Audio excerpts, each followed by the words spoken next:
Hello नमस्कार सभी class eighth के स्टूडेंट्स। तो कैसे हो? आज की वीडियो में हम बात करेंगे। आप सभी को पता होगा कि 2026 में एनसीईआरटी ने क्लास एट्थ की किताब में चेंज किया है। तो इसी के साथ आपकी एसएसटी की किताब में भी चेंज हुआ है। आपकी अब एसएसटी की किताब दो हो गई हैं। पहली किताब का नाम है आपका समाज का अध्ययन भारत और उसके आगे। मैं पहली किताब आज स्टार्ट करवाने वाला हूँ। दूसरी किताब अभी मेरे पास नहीं आएगी। अगर वो भी आ जाएगी तो मैं जल्द से जल्द स्टार्ट कराने की कोशिश करूंगा। दोस्तों, आपकी जनरल नॉलेज के लिए बता दूं कि जो आपकी क्लास एट्थ की एसएसटी की जो पहली किताब है ना, समाज का अध्ययन भारत और उसके आगे, उसमें कुल 7 चैप्टर हैं। सेवन्थ के 7 चैप्टर थोड़े लॉन्ग है और आज हम स्टार्ट करने वाला है पहला चैप्टर प्राकृतिक संसाधन व उसका उपयोग। उसका फुल एक्सप्लेनेशन करेंगे, वो भी हिंदी में। और ये वाली वीडियो इस चैप्टर से रिलेटेड पार्ट 1 होगी, क्योंकि आप सभी भी समझते होंगे कि एसएसटी एक ऐसा सब्जेक्ट है जिसे एक दो वीडियो में कवर करना संभव नहीं है। उसको कम से कम 7 से 8 वीडियो में हमें कवर करना होगा यदि किसी बच्चे को अच्छे मार्क्स लाने हैं अपने इस साल में। तो आज की वीडियो में हम यानी शुभारंभ करने वाले हैं क्लास एट्थ की एसएसटी की, क्योंकि आज हम किताब 1 का पहला चैप्टर प्राकृतिक संसाधन व उसका उपयोग को स्टार्ट करने वाले हैं। तो चलिए स्टार्ट करते हैं। तो स्टूडेंट्स, आप सभी को बता दूं कि पहले आपकी एसएसटी की ये 3 किताब हुआ करती थी। एक संसाधन है विकास और सामाजिक एवं राजनीतिक जीवन और हमारे अतीत। लेकिन अब आपके सिलेबस में ये तीनों किताबों को कट कर दिया गया है। अब आपके एसएसटी के सिलेबस में 2 किताबें आ गई हैं। एक है समाज का अध्ययन भारत और उसके आगे भाग 1 और भाग 2 आई है। वो अभी मेरे पास नहीं आया, वो जब आ जाएगी मैं उसका सिलेबस आपको कवर करवा दूंगा। लेकिन आज हम स्टार्ट करने वाले हैं हमारा पहला भाग, यानी पहली किताब का पहला चैप्टर प्राकृतिक संसाधन एवं इसका इस्तेमाल। इसमें कुल 7 चैप्टर हैं। धीरे धीरे कर हम सभी को आपके सामने प्रस्तुत कर देंगे। तो चलिए स्टार्ट करते हैं हमारा पहला चैप्टर। तो दोस्तों, हमारा चैप्टर ये रहा प्राकृतिक संसाधन एवं इसका उपयोग। ठीक है, तो चलिए इसके इंट्रोडक्शन की तरफ चलते हैं। देखिए, पहले आपकी नई किताब में 3 क्वेश्चन पूछ रखे हैं। पहले हम टॉपिक्स को पढ़ेंगे, फिर हम इन 3 क्वेश्चन को हल करने का प्रयास करेंगे। ठीक है, और चलिए हमारा पहला हेडिंग है। दोस्तों, मैं पहले बता दूं, इंट्रोडक्शन अभी मैं आज की वीडियो में लंबा करूंगा क्योंकि ये हमारी पहली वीडियो है। ठीक है, क्लास 8 एसएसटी की इंट्रोडक्शन लंबा होगा, प्लीज़ सुन लेना। कि मैं आपको काम की चीज़ें कराऊंगा, जो चीज़ें मैं वही कराऊंगा जो आपके पेपर में आएंगी। मैं फालतू की चीज़ नहीं कराऊंगा, हाथ भी नहीं लगाऊंगा। ठीक है, हमारी पहली हेडिंग है प्राकृतिक कब एक संसाधन बन जाती है। देखिए, हमारे चैप्टर का नाम है प्राकृतिक संसाधन एवं इसका इस्तेमाल। ठीक है, आपको बता दूं इसके नाम का अर्थ क्या है। पहले है प्राकृतिक संसाधन। प्राकृतिक संसाधन, पहले प्राकृतिक क्या है, यानी नेचुरल रिसोर्सेज। नेचुरल रिसोर्सेज हमें कौन देता है? प्राकृतिक संसाधन हमें कौन देता है? प्राकृतिक संसाधन हमें प्रकृति देती है, नेचर देता है। लेकिन प्रकृति कब एक संसाधन बन जाती है? ठीक है, इस बहुत गहरी लाइन है ये। प्राकृतिक कब एक संसाधन बन जाती है, हम वो एक पढ़ेंगे कि प्राकृतिक संसाधन कैसे बनते हैं, क्या होते हैं, वो पढ़ेंगे। इसका इंट्रोडक्शन देखिए। प्राकृतिक शब्द एक का अर्थ उन सजीव व निर्जीव रूपों की समग्रता से है जो हमारे पर्यावरण का भाग है। यानी प्राकृतिक शब्द का अर्थ उन सजीव व निर्जीव चीज़ें, यानी प्राकृतिक चीज़ों में सजीव व निर्जीव चीज़ों की भरमार है। यानी इसमें प्राकृतिक शब्द हमारा सजीव व निर्जीव शब्द दोनों इसमें आते हैं। ठीक है, जो ये दोनों चीज़ें हमारे पर्यावरण में उपलब्ध है, पर्यावरण का भाग है। ठीक है, प्राकृतिक। उम्मीद है आपको प्राकृतिक का अर्थ समझ आ रहा होगा। परंतु मनुष्य द्वारा निर्मित नहीं है, यानी मनुष्य इसका निर्माण नहीं करता प्राकृतिक संसाधन का। जब मानव इसका उपयोग अपने जीवन यापन के लिए करता है या उपभोग के लिए नई वस्तुएं बनाता है तो प्राकृतिक के या तत्व संसाधन बन जाते हैं। हमने ये तो पढ़ा प्राकृतिक क्या होता है। ठीक है, प्रकृति हमने पढ़ लिया। लेकिन जब मनुष्य प्रकृति द्वारा दी गई चीज़ों का इस्तेमाल करता है ना, जैसे जल, वायु, मिट्टी, तो ये संसाधन बन जाते हैं। ठीक है, आपको प्राकृतिक का ऊपर मतलब मैं समझा दिया। लेकिन जब मनुष्य जब प्रकृति द्वारा दी गई चीज़ों का इस्तेमाल करता है वह संसाधन बन जाती है। सिंपल उदाहरण के लिए, वृक्ष पर्यावरण का अंश है, यानी पेड़ पर्यावरण की एक अंश है। ठीक है, यह मानव से पृथक स्वतंत्र रूप से अस्तित्व में है। जब हम उन्हें काटते हैं तो उनकी लकड़ी से फर्नीचर बनाते हैं, तब हम वृक्षों को एक संसाधन के रूप में देखते हैं। जैसे हम पेड़ का इस्तेमाल करते हैं फर्नीचर बनाने के लिए, तो यह एक प्राकृतिक संसाधन के रूप में परिवर्तित हो जाता है। ठीक है, पेड़ है प्रकृति, और जब हम इसका इस्तेमाल करते हैं बन जाता है संसाधन। सिंपल। प्राय यह वस्तुएं आसानी से उपलब्ध नहीं होती। ठीक है, उदाहरण के लिए समुद्र की गहराई में खनिज तेल है। देखिए, कुछ प्राकृतिक संसाधन नेचुरल रिसोर्सेज आसानी से उपलब्ध नहीं होते। जैसे समुद्र की गहराई से तेल खनिज हो सकता है। देखिए, मैं आपसे पूछूं कि हमें तेल, पेट्रोलियम ये कहाँ से मिलता है? यह कोयला, यह आसानी से उपलब्ध नहीं होता। तेल समुद्र की गहराई में होता है। मैं आज की बात करूँ, आपको पता है कि आज तेल पेट्रोल क्राइसिस कितना बढ़ गया है। तो इसके बढ़ने का कारण क्या है? क्योंकि तेल एक बहुत महत्वपूर्ण संसाधन है। यह समुद्र की गहराई से खोद कर निकाला जाता है। इसमें बहुत पैसा लगता है, जहाँ तक आम आदमी कोई पहुँच भी नहीं सकता। ठीक है, इसमें बहुत अधिक लागत यानी पैसा लगता है। अथवा यह सांस्कृतिक रूप से अस्वीकार्य हो सकता है, जैसे पवित्र उपवनों में वृक्षों को काटना। और ठीक है, देखिए सांस्कृतिक में जैसे हमारे हिंदू धर्म में कुछ पीपल का वृक्ष, कुछ वृक्ष इतने पवित्र होते हैं, उन्हें काटना हम अशुभ मानते हैं। ठीक है, इसलिए किसी तत्व को संसाधन कहलाने के लिए उस तकनीक से सुलभ होना चाहिए, उसका आंदोलन आर्थिक रूप से, व्यवहार्य या सांस्कृतिक रूप से स्वीकार्य होना चाहिए। सामान्य दोलन का शब्द का अर्थ एक नकारात्मक होता है। जिस संदर्भ में हम इसका प्रयोग कर रहे हैं, इसका अर्थ है प्राकृतिक संसाधनों का निष्करण, उपयोग व उपभोग। देखिए, इस लाइन में क्या रखा है कि इस लाइन में कह रखा है कि किस तत्व को संसाधन कहलाने के लिए तकनीकी, यानी हम किसी भी तत्व, यानी कोई भी तत्व है उसको संसाधन तभी कहला सकते हैं जब उसको आर्थिक व सांस्कृतिक रूप से हमें लाभ होगा। हम किसी भी तत्व का इस्तेमाल तभी करेंगे जब हमें सांस्कृतिक व आर्थिक रूप से लाभ होगा। इसे ही हम दोलन कहते हैं, क्योंकि मनुष्य लालची होता है, वो संसाधनों का दोलन करता है अपने आर्थिक व सांस्कृतिक लाभ के लिए। दोलन का अर्थ होता है, यह दोलन एक नकारात्मक शब्द है, इसका अर्थ होता है अंधाधुंध इस्तेमाल। जैसे मनुष्य प्राकृतिक संसाधनों का उपभोग करता है, ठीक है, अंधाधुंध इस्तेमाल। और पृथ्वी पर अनेक प्राकृतिक संसाधन हैं, जैसे आपको पता है, जिनमें से कई लाखों वर्षों में निर्मित हुए। मैं आपको बताता चल रहा हूँ, ठीक है। कई संसाधन ऐसे ही हैं और जिन्हें मानव ने ग्रहण किया, यानी पृथ्वी में कई संसाधन हैं जो लाखों वर्षों में विकसित हुए, जिन्हें मनुष्य ने ग्रहण किया, उनका इस्तेमाल किया। और इनमें से प्रत्यक्ष रूप से, यानी संसाधन दो प्रकार के होते हैं। एक होता है जो हमें प्रत्यक्ष रूप से प्राप्त होते हैं, एक होते हैं जो हमें इनडायरेक्टली प्राप्त होते हैं। एक संसाधन ऐसे होते हैं जो हमें डायरेक्ट रूप से मिलते हैं और दूसरे ऐसे होते हैं जो हमें अप्रत्यक्ष यानी इनडायरेक्टली प्राप्त होते हैं। जैसे डायरेक्टली में होते हैं, प्रत्यक्ष में जल है, ये हमें डायरेक्टली प्राप्त होता है, हवा है, मिट्टी है। और इनडायरेक्टली हमें प्राप्त होता है कोयला, खनिज तेल, बहुमूल्य पत्थर, धातु और लकड़ी हमें इनडायरेक्टली प्राप्त होते हैं, ठीक है, जो विनिर्माण यानी मैन्युफैक्चरिंग होती है उनकी, ठीक है। और जैसे ये देख सकते हैं आप, मधुमक्खी का छत्ता प्राकृतिक संसाधन। और देखिए ये प्रत्यक्ष रूप से है और ये अप्रत्यक्ष रूप से है, सिंपल।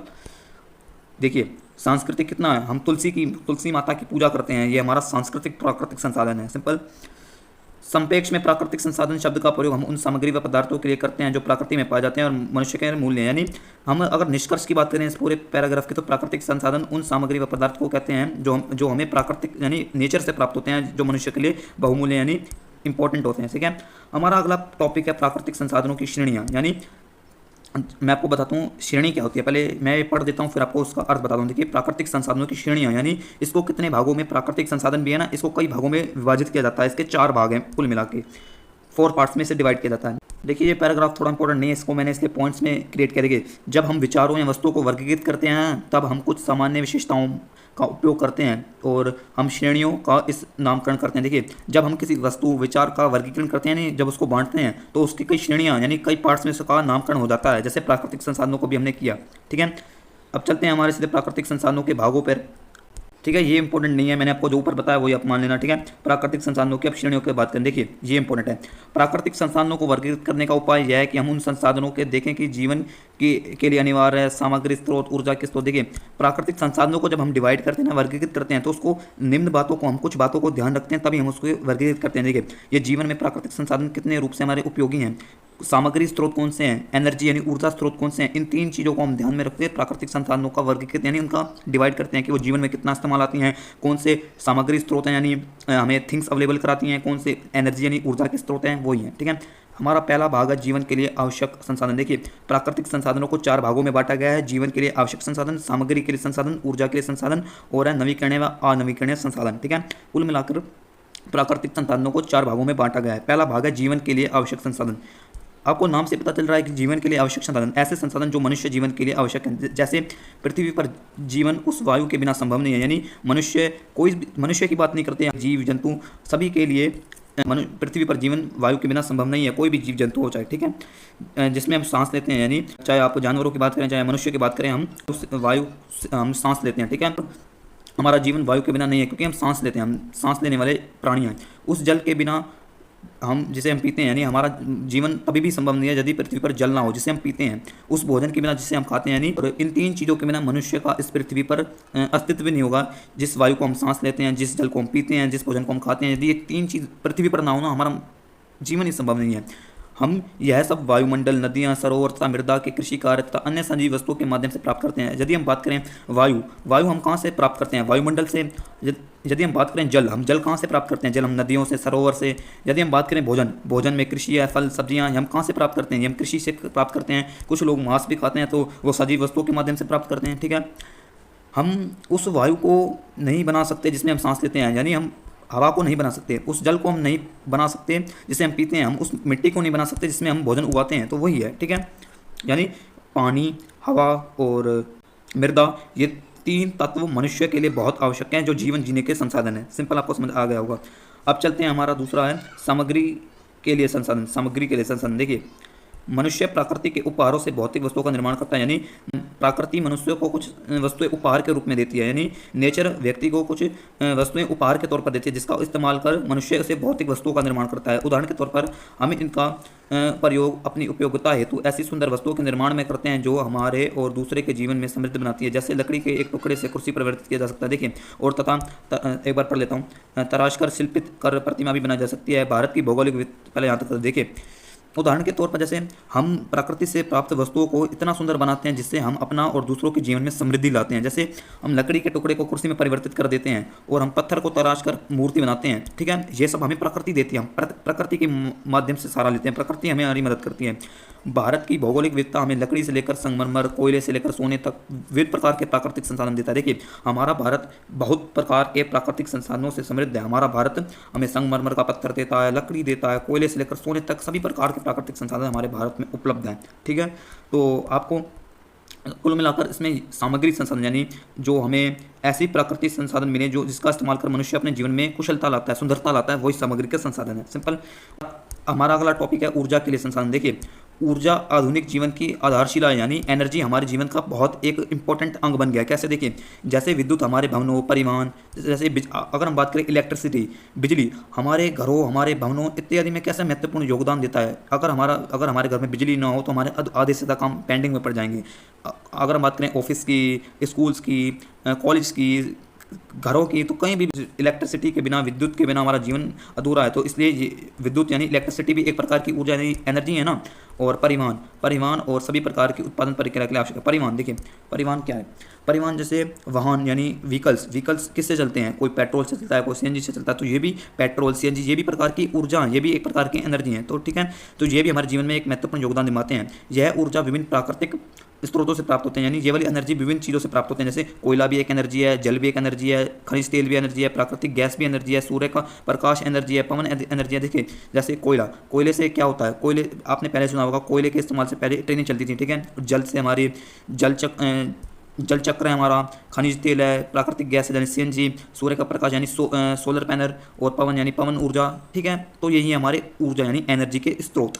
हमारा अगला टॉपिक है नवीकरणीय व अनवीकरणीय संसाधन। वेरी इंपॉर्टेंट है, इसको मैं समझाऊंगा इस वीडियो के पार्ट 2 में, क्योंकि ये वीडियो बहुत लंबी हो चुकी है हमारा प्राकृतिक संसाधन का उपयोग चैप्टर में। तो अब हमारा अगला लास्ट टॉपिक है कि प्राकृतिक संसाधनों के वर्गीकरण का नवीकरणीय व अनवीकरणीय संसाधन, जिसे हम अगली वीडियो में समझेंगे। जिन बच्चों को ये वीडियो अच्छी लगे तो वीडियो को लाइक कर दें, प्लीज़ अपने फ्रेंड्स के साथ शेयर कर देना। हम इस चैप्टर को 4 से 5 या 6 से 6 वीडियो में कवर कर देंगे, ठीक है। तो मिलते हैं नेक्स्ट वीडियो में, तब तक के लिए बाय। अगली वीडियो में हम पहला टॉपिक स्टार्ट करेंगे। आपको आज की वीडियो में हमने पढ़ाना है कि प्राकृतिक संसाधनों की श्रेणी, यानी प्राकृतिक संसाधनों को कितने भाग में बांटा गया है। जीवन के लिए आवश्यक संसाधन आज हमने कर लिया, सामग्री संसाधन, ऊर्जा संसाधन हमने कर लिया। हम अगली वीडियो में करेंगे नवीकरणीय व अनवीकरणीय संसाधन, क्योंकि यह इंपॉर्टेंट है, इसे डिटेल में समझना होगा, ठीक है। इसे हम अगली वीडियो में करेंगे। तो मिलते हैं नेक्स्ट वीडियो में, तब तक के लिए बाय।